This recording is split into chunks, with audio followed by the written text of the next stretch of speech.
नमस्कार। द देसी अड्डा पर आपका स्वागत है। मैं हूं राकेश तिवारी। देखिए, लालू प्रसाद यादव के बेलागंज दौरे के बाद क्या बेलागंज में माई समीकरण टूटने से बच गया है?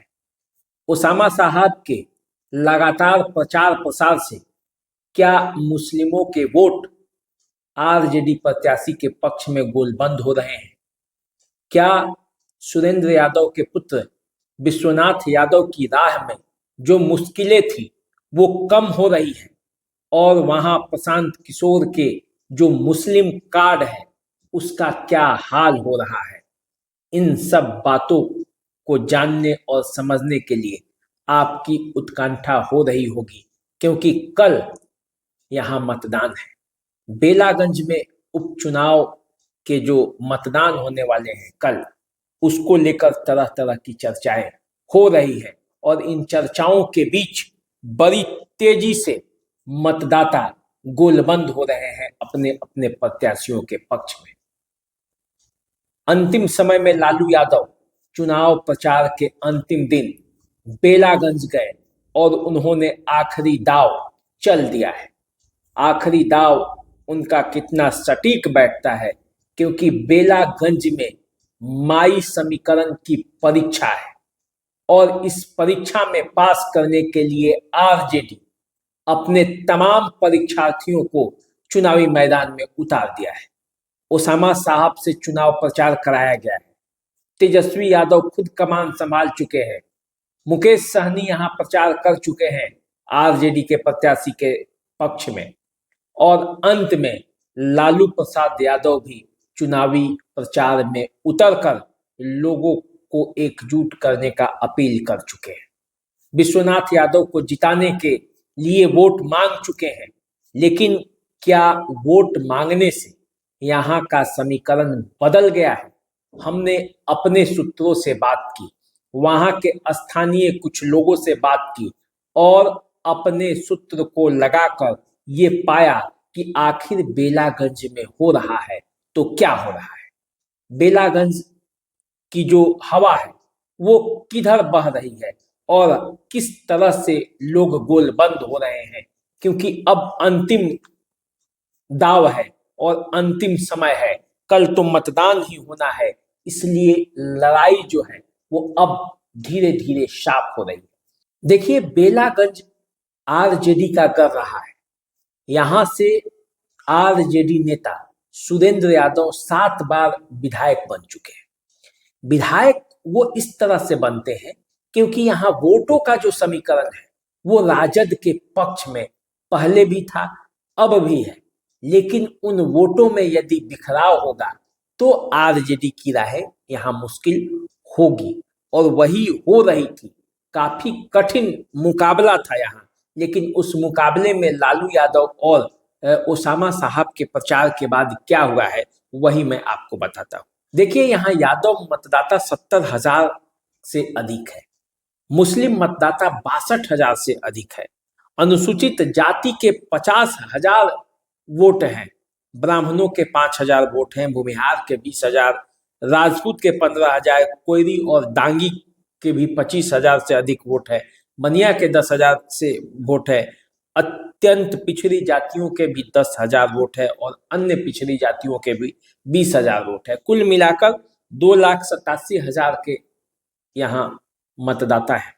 और इन मतदाताओं ने जिस तरह से इस बार चुप्पी साध रखी है और जिस तरह से समीकरणों के अलहदे हटकर वोटिंग का पैटर्न बनता दिख रहा है, उसी से पूरा मामला गड़बड़ है। और जो पहले हवा जो थी वो किस तरह से थी और अब हवा किस तरह से बन रही है, देखिए। सुरेंद्र यादव के पुत्र विश्वनाथ यादव के खिलाफ आरजेडी के ही लोग थे। जो लोग कल तक सुरेंद्र यादव को वोट करते आ रहे थे वही लोग उनके खिलाफ थे। उसमें काफी संख्या में मुस्लिम मतदाताओं की संख्या थी जो कल तक सुरेंद्र यादव के लिए खड़े थे, लेकिन प्रशांत किशोर ने वहां अमजद मुखिया के रूप में मुसलमानों को एक विकल्प दे दिया और इस विकल्प के बाद ही बेलागंज की राजनीतिक समीकरण गड़बड़ हो गया। जदयू ने यहां से मनोरमा देवी को चुनावी मैदान में उतार दिया। मनोरमा देवी भी बिंदी यादव की पत्नी है। बिंदी यादव तो भले इस दुनिया में नहीं है, लेकिन उनके बेटे रॉकी यादव पूरी तरह से चुनावी कमान को अपने हाथों में किया था। एनडीए के पक्ष में समीकरण ये जाता है कि यादव मतों में बंटवारा होगा, मुसलमानों के भी कुछ वोट मनोरमा देवी को मिलने के आसार है। इसके बाद अत्यंत पिछड़ी जाति जो नीतीश कुमार के चुप्पा वोटर है, वो भी गोलबंद हो गए हैं मनोरमा देवी के पक्ष में। सवर्ण समाज का जो वोट है वो ये तय करने वाला है कि आखिर वहां से जीत किसको मिल रही है, क्योंकि मुस्लिमों के वोट में अंतिम समय में भी बंटवारा है, क्योंकि ओसामा साहब और लालू यादव ने जाकर वहां फिजा तो बदली है। लड़ाई जो काफी कठिन थी वो विश्वनाथ यादव के पक्ष में झुका है। लोग बदलकर विश्वनाथ यादव के पक्ष में हुए हैं, लेकिन अभी उतना नहीं हुए हैं कि ये कहा जा सके कि विश्वनाथ यादव की जीत तय हो गई है। जिस तरह से सुरेंद्र यादव के बारे में कहा जाता था कि सुरेंद्र यादव की जीत यहां से तय है, उस तरह से विश्वनाथ यादव की जीत अभी तय नहीं मानी जा रही है। हालांकि जितना कठिन मुकाबला में वो फंसे थे, वो लड़ाई थोड़ी आसान हुई है। उनके पक्ष में भी नाराज मतदाताओं की गोलबंदी हो रही है। ये गोलबंदी कहां तक पहुंचेगी, कहां तक जाएगी और कितना वो विश्वनाथ यादव के पक्ष में गोलबंद हो पाएगी, लड़ाई और जो चुनाव का परिणाम है इस पर भी है। लेकिन जो दारो मदार है वो मुस्लिम मतों पर है, सवर्ण मतों पर है, क्योंकि सवर्ण मत यदि मनोरमा देवी से कटकर अमजद मुखिया के पक्ष में प्रशांत किशोर की वजह से चले जाते हैं तो यहां समीकरण गड़बड़ा सकता है, क्योंकि अमजद मुखिया के पक्ष में प्रशांत किशोर लोगों को अपील कर रहे हैं कि यदि बिहार को बदलना है, बिहार में जो शासन व्यवस्था है उसको बदलना है, तो आपको अमजद मुखिया को जिताना होगा।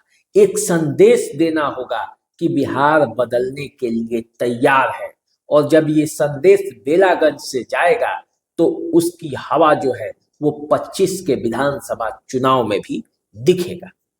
अब इस बात पर कितने गोलबंद हो रहे हैं बेलागंज के भूमिहार समाज, राजपूत समाज, ब्राह्मण, ये निर्भर करता है। एनडीए का जो कोयरी वोट है वो भी इस बात पर निर्भर करेगा कि वो कहां जा रहे हैं।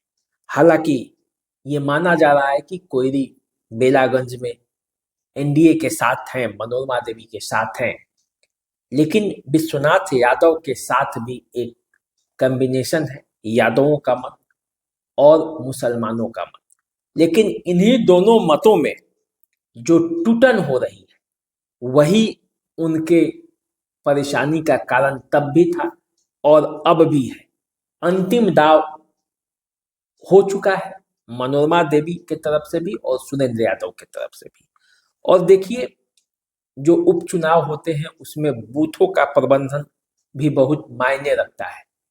बूथ प्रबंधन के मामले में सुरेंद्र यादव तो हर बूथ के बारे में जानते हैं, क्योंकि लगातार 7 बार जीतना कोई आसान काम नहीं, तो वो हर बूथ की स्थिति को समझते हैं। लेकिन मनोरमा देवी के भी शासन वाली पार्टी के साथ है, तो उनको भी ये है। तीसरा जो अमजद मुखिया है, अमजद मुखिया भी लगातार चुनाव वहां से लड़े हैं, भले वो चुनाव हारते रहे हैं, लेकिन इस बार चुनाव के प्रबंधन करने वाले प्रशांत किशोर के पार्टी के वो उम्मीदवार हैं। तो प्रशांत किशोर चुनावी हवा बनाने में तो माहिर है और उन्होंने हवा बनाई भी है, समीकरणों को वैसे सेट भी किया है, लेकिन बूथ प्रबंधन के मामले में कितने वो कारगर साबित होते हैं उनकी भी परीक्षा है। और परीक्षा लालू यादव और उसामा साहब की भी है, जो यहाँ पे अंतिम समय में प्रचार करके हवा के रुख को बदलने का प्रयास किया है और उसका असर भी हो रहा है बेलागंज में तेजी से आरजेडी के पक्ष में लोग गोलबंद हो रहे हैं। आज कयामत की रात है, अंतिम रात है।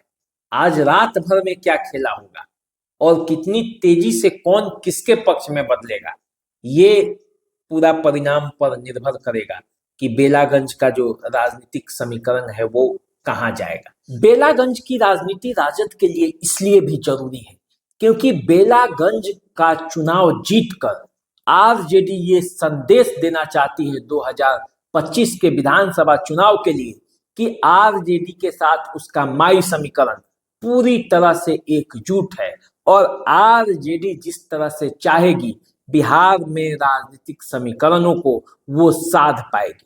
इसके साथ ही तेजस्वी यादव को मुख्यमंत्री बनाने के राह में जो आरजेडी के कार्यकर्ता लगे हैं उनके लिए संदेश जाएगा कि अगर वे एकजुट रहे तो तेजस्वी अगले बिहार के मुख्यमंत्री हो सकते हैं। दूसरी तरफ भाजपा और एनडीए नीतीश कुमार की पार्टी जदयू के लिए ये सीट इसलिए जरूरी है क्योंकि नीतीश कुमार ये संदेश देना चाहते हैं कि उनका अति पिछड़ा वोट, उनका महिला वोट, उनका जो सवर्णों का वोट है, जो बीजेपी का वोट है, जो तेजस्वी के खिलाफ वोट है, जो चिराग पासवान का वोट है, जो जीतन राम मांझी का वोट है, वो सब एकजुट होकर नीतीश कुमार के ही खेमे में आएगा, नीतीश कुमार के ही पाले में आएगा क्योंकि नीतीश कुमार एनडीए गठबंधन के नेता हैं और एनडीए बिहार में 2025 के चुनाव में अपना परचम लहरा देगा। तीसरा, जन सुराज के लिए, प्रशांत किशोर के लिए ये जीत यहां से इसलिए जरूरी है क्योंकि जन सुराज इस जीत से ये दिखाना चाहेगा कि वो जो कहते हैं कि नीतीश कुमार और लालू यादव दोनों को वो छिन्न भिन्न कर बिहार में एक नई राजनीति को लाएंगे, इसमें वो सफल हो जाएंगे क्योंकि यदि बेलागंज में ये प्रयोग सफल होता है तो बिहार के हर विधानसभा में क्यों नहीं। और इसीलिए प्रशांत किशोर यहाँ दाव आजमा रहे हैं, लोगों को मना रहे हैं। तो अंतिम समय में चारों तरफ से पूरा जोर लगाया जा रहा है, बेलागंज के हर बिसात पर जो है वो चालें चली जा रही हैं, लेकिन उसका परिणाम क्या आएगा। आज कयामत की रात है और इस रात के बाद जब अगली सुबह आएगी और मतदान होगा तो मतदाता किसको वोट करेंगे उस पर चुनाव परिणाम का नतीजा टिका हुआ है। तो चलिए आप हमारे साथ बने रहिए, देखते रहिए, उपचुनाव की हर बातें बताएंगे, हर खबर आपको दिखाएंगे।